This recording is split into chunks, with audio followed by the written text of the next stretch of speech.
حضرت سیدنا امام حسین رضی اللہ تعالیٰ عنہ گھوڑے پہ تشریف فرما تھے. اب تو بڑا برا حال ہے، لوگ صحابہ کو برا کہتے ہیں اہل بیت کا نام لے کے. میں کہتا ہوں ہمیں تو اہل بیت سے پیار کرنا ہی صحابہ نے سکھایا ہے. انہوں نے بتایا ادب کیا ہے. اور صاحب طبقات، حالانکہ ان کا انداز بڑا محققانہ ہے، بڑی جان پھٹک کے بعد وہ چیزوں کو لاتے ہیں. وہ فرماتے ہیں کہ حضرت امام حسین کالی سیاہ داڑھی تھی، کوئی بال سفید نہیں تھا. جناب ابو ہریرہ بوڑھے آدمی تھے، ضعیف، شاگردوں کا حلقہ تھا. جیسے آپ بیٹھے ہوئے ہیں سامنے تو میں واز کر رہا ہوں تو سامنے سے امام حسین تشریف لائے. آپ ایک جگہ بیٹھ کے حدیثیں بیان کر رہے تھے. امام حسین آئے تو تازی تازی بارش ہوئی تھی مدینے میں، تازی تازی. چھوٹے چھوٹے حوض پانی کے بنے ہوئے تھے، چھوٹے چھوٹے جو گہری جگہ ہوتی ہیں نا وہ پانی بھر جاتا ہے. تو حضرت امام حسین جیسے ہی زمین پہ پیر رکھا تو پانی کے حوض میں آپ کا پیر چلا گیا، کیچڑ لگ گئی.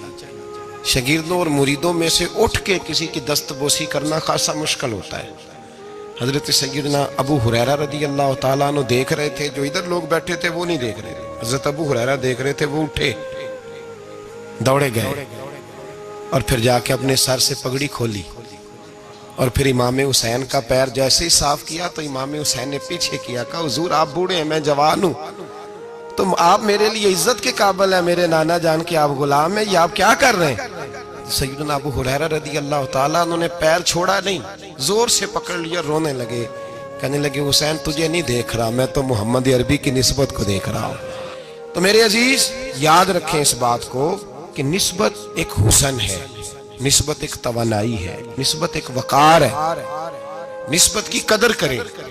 اگر اہل اللہ کی کوئی اولاد ہے، حضرت عمر فاروق رضی اللہ تعالیٰ عنہ سیدھے سیدھے 2 + 2 کے قائل تھے، کوئی چکر ہی نہیں، بس جو مانتا ہے ٹھیک ہے، نہیں مانتا تو ڈنڈا منگاؤ، سیدھی سیدھی زندگی تھی.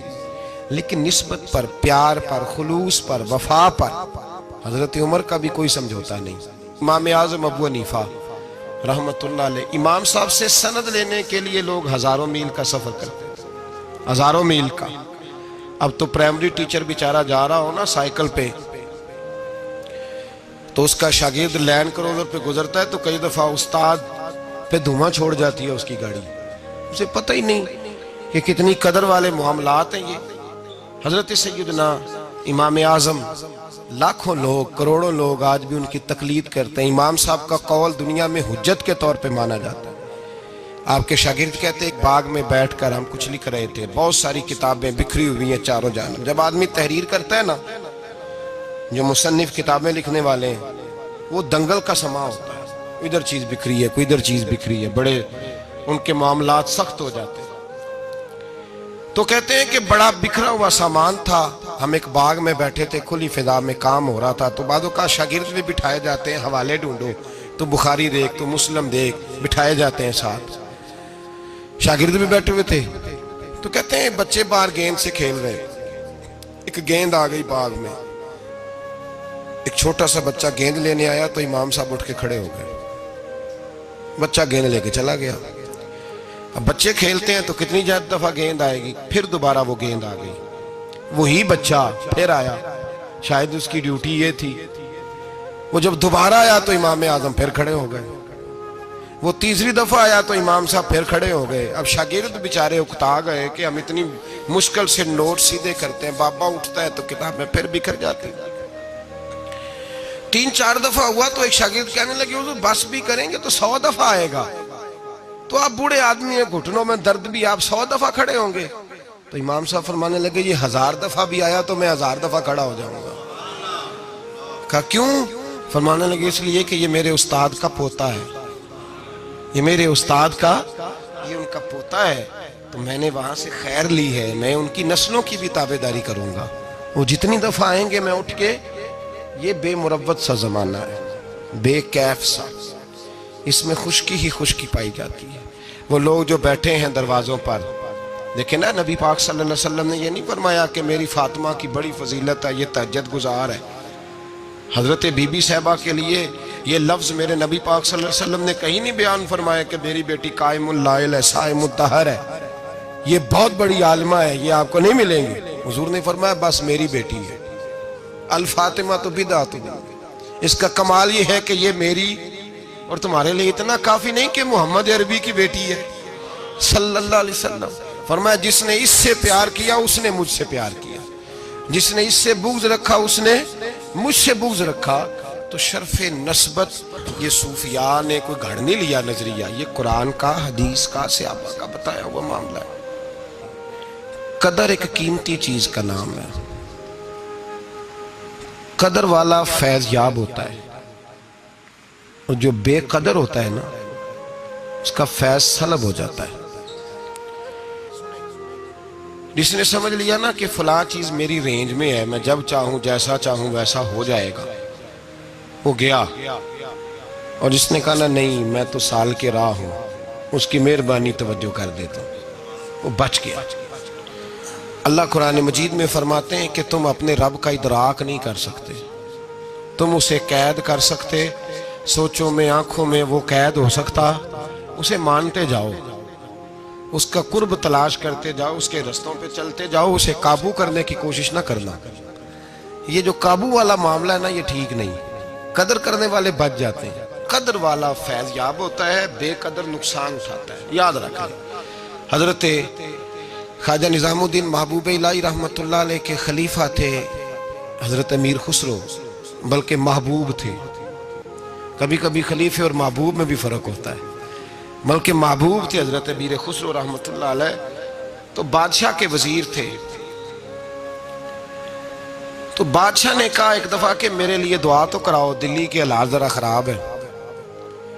تو کہنے لگے میں نے کبھی نہیں کہا دعا کے لیے، میں نہیں سفارش کرتا، آپ خود کسی کو بھیج دیں. نے مجبور کیا تو کسی اور آدمی نے کہا حضور انہوں نے کئی دفعہ خواجہ امیر خسرو سے دعا کے لیے کہا ہے بادشاہ نے، تو یہ آپ کو کہتے نہیں، تو آپ دعا کر دیں. حضرت خواجہ نظام الدین صاحب کہنے لگے بادشاہ سے کہو میں نہیں تیرے لیے دعا کرتا، دعا کرانی ہے تو حضرت ابو علی قلندر کے پاس پانی پت جائے، وہ دعا کریں گے تو حالات صحیح ہو جائیں گے دلی کے. حضرت امیر خسرو نے جا کے بتا دیا کہ وہ کہتے ہیں وہاں سے دعا کراؤ، ادھر سے. کہنے لگے پھر تو نہیں جانا ہے. تو حضرت امیر خسرو کہنے لگے جی مجھے کسی اور کا رستہ آتا ہی نہیں، میں نے نہیں جانا. کہنے لگے اگر میں حکم کرا دوں تو کہا حکم کا میں پابند ہوں.